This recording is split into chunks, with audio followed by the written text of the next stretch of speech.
사무엘하 3장 22절에서 39절까지의 말씀.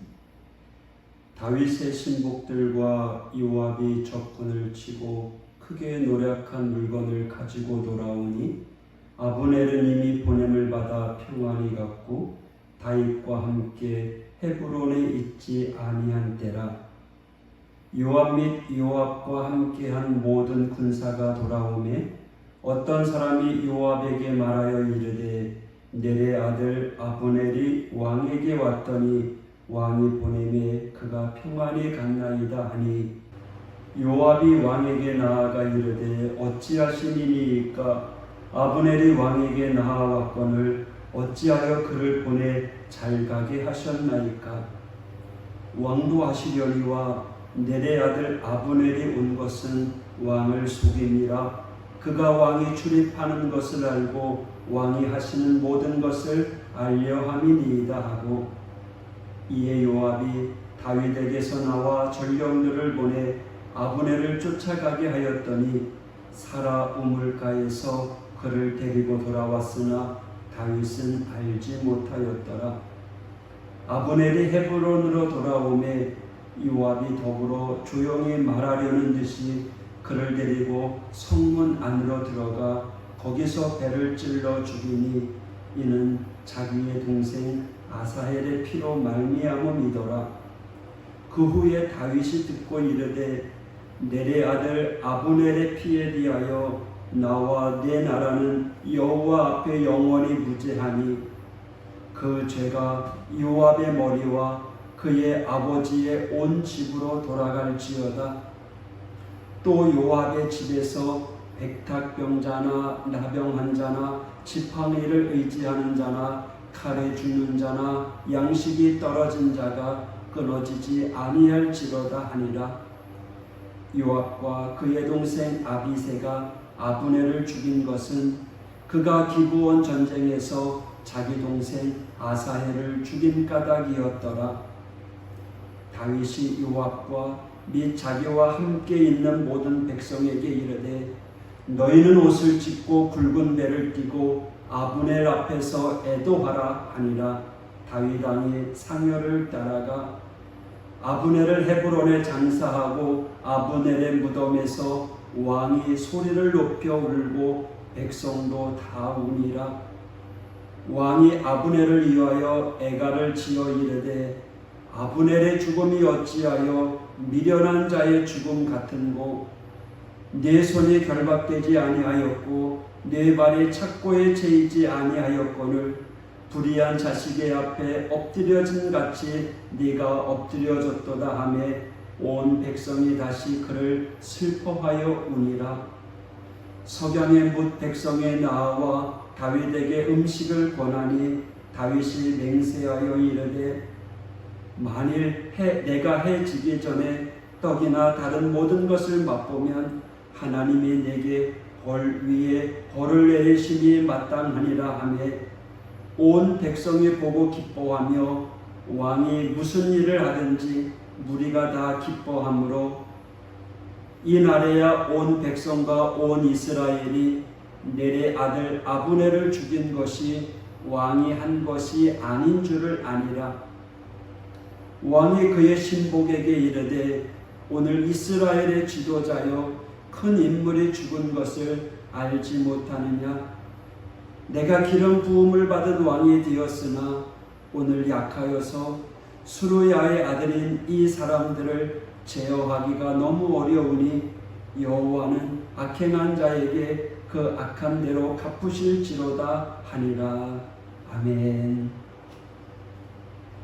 오늘 성경 말씀은 북쪽 이스라엘의 장군이었던 아브넬이 죽고 그를 장사 지내는 이야기입니다. 아브넬은 남쪽 유다의 평화사절단으로 왔습니다. 그리고 돌아가는 길에 요압이 아브넬을 죽였습니다. 27절 아브넬이 헤브론으로 돌아오매 요압이 더불어 조용히 말하려는 듯이 그를 데리고 성문 안으로 들어가 거기서 배를 찔러 죽이니 이는 자기의 동생 아사헬의 피로 말미암음이더라. 문제는요, 아브넬을 죽인 요압의 방법이었습니다. 그는 복수를 위해 잘못된 방법으로 아브넬을 죽였습니다. 특히 그가 아브넬을 죽인 도시는 헤브론이라는 곳인데, 헤브론에는 도피성이 있습니다. 부지 중에 죄를 지은 사람이 피하면 그를 죽일 수 없는 그런 도시였습니다. 그러므로 도피성인 헤브론에서 아브넬을 죽인 것은 율법을 어긴 것입니다. 요압이 아브넬을 죽이면서 율법을 어겼고 정당하게 싸우면서가 아니라 은밀히 죽임으로 도의를 어겼습니다. 이로 인해서 남쪽 유다 나라에 큰 해를 끼쳤고요, 그가 모시는 왕인 다윗에게도 불충을 저질렀습니다. 이렇게 요압이 많은 죄의 항목을 다 뒤집어 쓰면서도 아브넬을 죽인 이유는요, 아브넬이 자기의 동생 아사헬을 죽인 것 때문입니다. 그런데 사실 이 아사헬은 전쟁 중에 아브넬에게 죽은 것이 아닙니다. 그것도 아브넬은 죽일 의도가 없었어요. 그래서 창의 앞쪽이 아니라 뒤쪽으로 찔렀는데 의도와 다르게 아사헬이 그 창에 죽은 것입니다. 그런데도 요압은요, 온통 오직 동생의 원수를 갚는다는 마음으로 끝내 아브넬에게 복수를 하고 그로 인해서 다른 죄를 범했습니다. 동생을 잃은 요압의 마음 이해 못하는 것 아니지만 그가 한 행동들은 분명 잘못된 일입니다. 그가 또 다른 죄를 범하며 복수를 하고 만 것은요, 죄에 대해 가볍게 여긴 것을 의미합니다. 그는요, 다윗의 장군으로 전쟁에 나가 싸움을 잘했고 많은 공을 세웠습니다. 이 부분에 대해서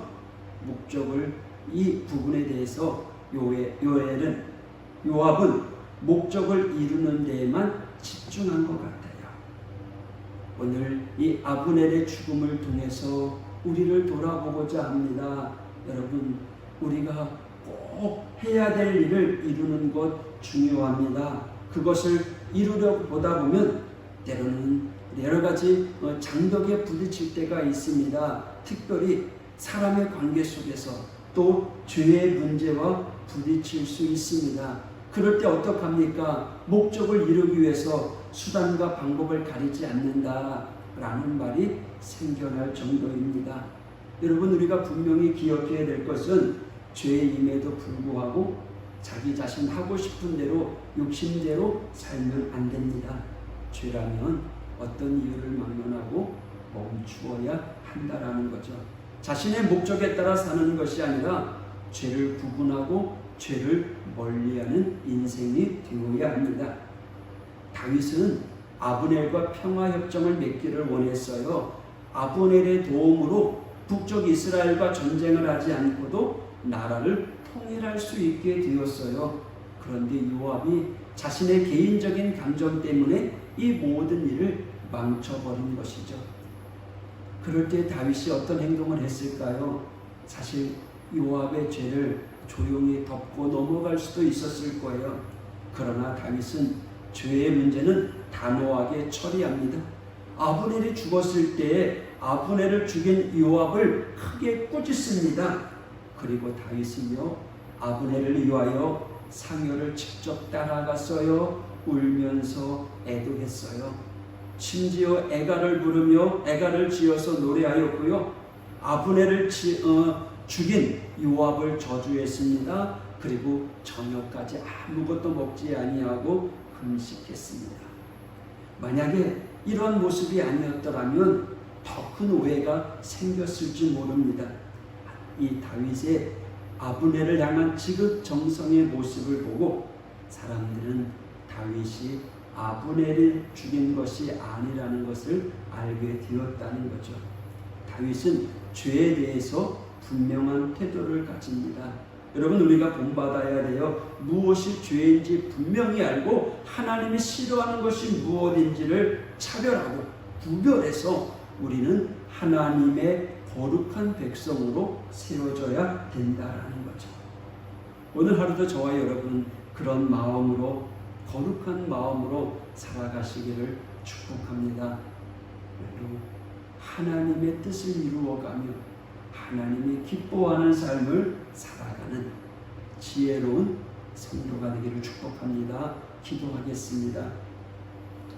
하나님 아버지, 다윗에게 어려움이 찾아왔지만 지혜롭게 그 문제를 잘 처리합니다. 처리하는 과정 속에 옳고 그름을 분별하게 따집니다. 그리고 잘못된 것들을 향해 꾸짖습니다. 주님, 하나님을 믿는 우리 믿음의 성도들이 오늘 하루 살아가면서 말씀에 의지해서 거룩한 하나님의 성도로서 살아갈 수 있도록 저희들을 붙잡아 주시옵소서. 우리의 주어진 환경이 힘들어서 그래서 수단과 방법을 가리지 아니하고 나만 살겠다고 내 이익만을 추구하는 자가 아니라 그 가운데 하나님이 싫어하는 일들을 벗어나서 오직 오늘도 말씀대로 살아가는 거룩한 마음을 저희들에게 허락하여 주시옵소서. 하나님, 주님의 능력의 장중에 붙잡아 주셔서 오늘도 강건함으로 세워지게 하여 주시옵소서. 무대 위를 지혜롭게 슬기롭게 잘 이겨나갈 수 있도록 하나님 영육간에 강건하게 오늘도 동행하여 주시옵소서. 예수님 이름으로 기도했습니다. 아멘.